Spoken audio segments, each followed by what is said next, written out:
सेवक आपके मध्य आपके आरोग्य लहर वॉल्यूम 99 यानी कि 99 के लिए उपस्थित है।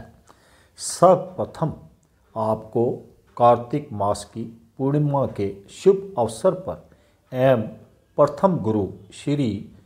नानक देव जी के 554वें प्रकाश उत्सव पर आप सबको बहुत बहुत शुभकामनाएं देता है। प्रथम भाग में सेवक आपको श्री प्रथम गुरु श्री नानक देव जी की गौड़ी महला 5 के शब्द जो कि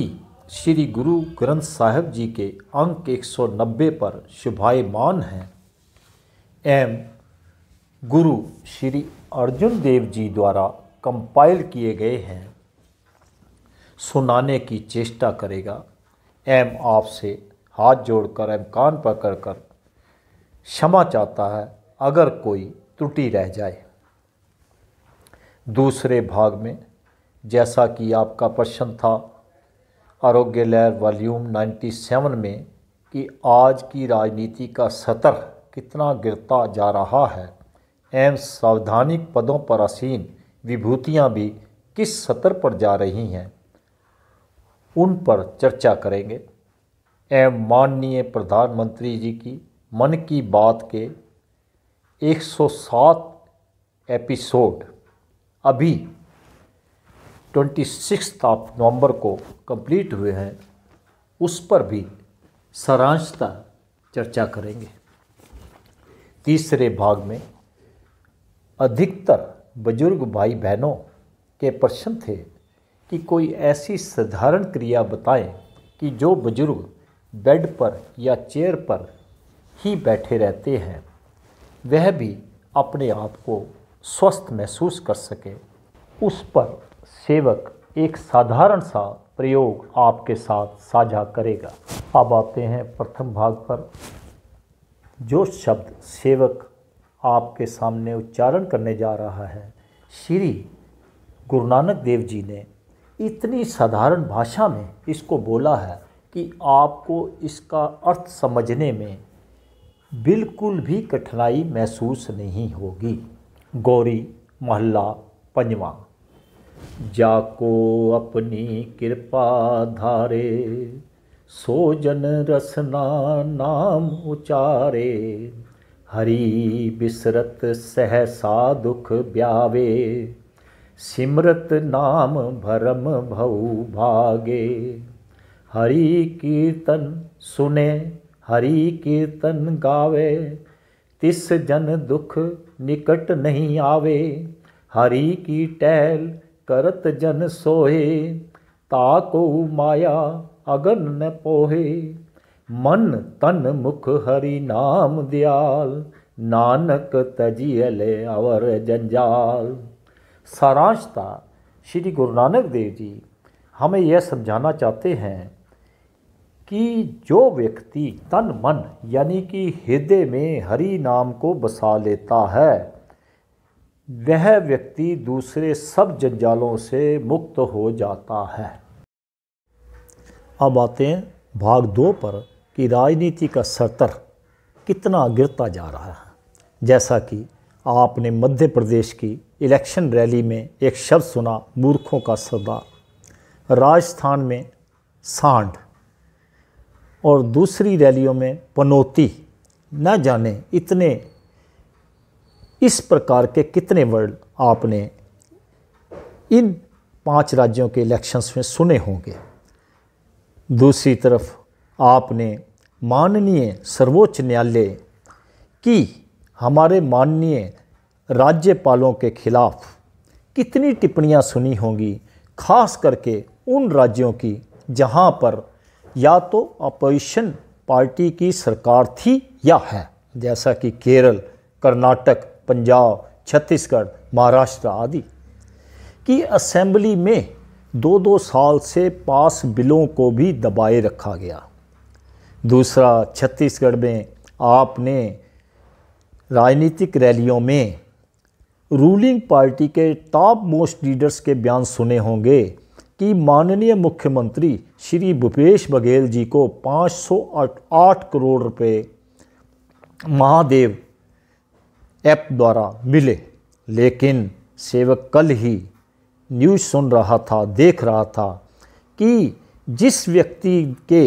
बयान के आधार पर यह कहा गया, उसी ने पीएमएलए कोर्ट में यह बयान दिया कि यह बयान मेरा नहीं है, यह ईडी का बनाया हुआ है और ऐसा कुछ भी नहीं हुआ। अब आते हैं माननीय प्रधानमंत्री जी की मन की बात के 107 एपिसोड पूरे हो चुके हैं, लेकिन कभी भी आपने यह कहते हुए नहीं सुना होगा कि हमने जो 2 करोड़ सरकारी नौकरियां देने का वायदा किया था, उसमें से 1 करोड़ या 1.5 करोड़ नौकरियां दे दी हैं, क्योंकि ऐसा हुआ ही नहीं। नौकरियां तो कुछ ही लाख दे पाए हैं इन 9 सालों में। लेकिन आपने ऐसा ज़रूर देखा होगा कि अमुक तारीख से व अमुक समय से ये नोट बंद किए जाते हैं, या अमुक समय से जीएसटी लागू किया जाता है, या अमुक समय पर आप थालियां बजाएंगे तो कोरोना से बच जाएंगे। ना ही आपने कभी ऐसा सुना होगा कि हमारे देश में कितने ही बच्चे एडहॉक या टेम्परेरी बेसिस पर लगे हुए हैं और उनका एक्सप्लॉयटेशन हो रहा है। यह कहा गया हो कि कल से उनको उन्हीं डिपार्टमेंट्स में पक्का किया जाता है, क्योंकि सेवक देख रहा है कि उनके साथ एक्सप्लॉयटेशन हो रहा है। दूसरा, उनकी आर्थिक स्थिति भी मजबूत नहीं हो पाती, उनके सिर पर तलवार लटकी रहती है। सेवक यह भी कहना चाहेगा, जब इतने वर्ष हो गए हैं वो टेम्परेरी और एडहॉक बेसिस पर उन ऑफिस में काम कर रहे हैं, इसका अर्थ क्या निकलता है कि वहाँ पर उन वैकेंसियों की ज़रूरत है, तो उनको रेगुलर क्यों नहीं किया जाता? क्योंकि हम लोग जो हैं ऐसी बातें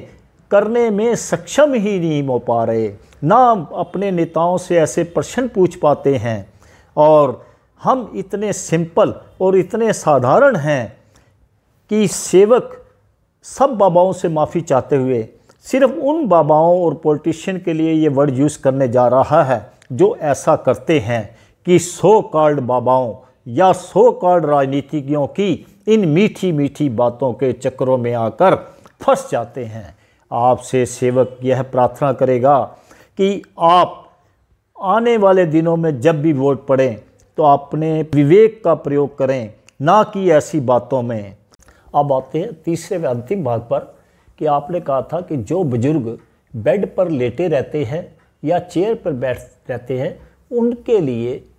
कोई ऐसी साधारण सी क्रिया बताने की चेष्टा करें। तो आप सेवक आपके साथ वही क्रिया साझा करना जा रहा है कि जिससे कि आपके शरीर में ब्लड का संचार और ऑक्सीजन का संचार प्रॉपर होना शुरू हो जाएगा।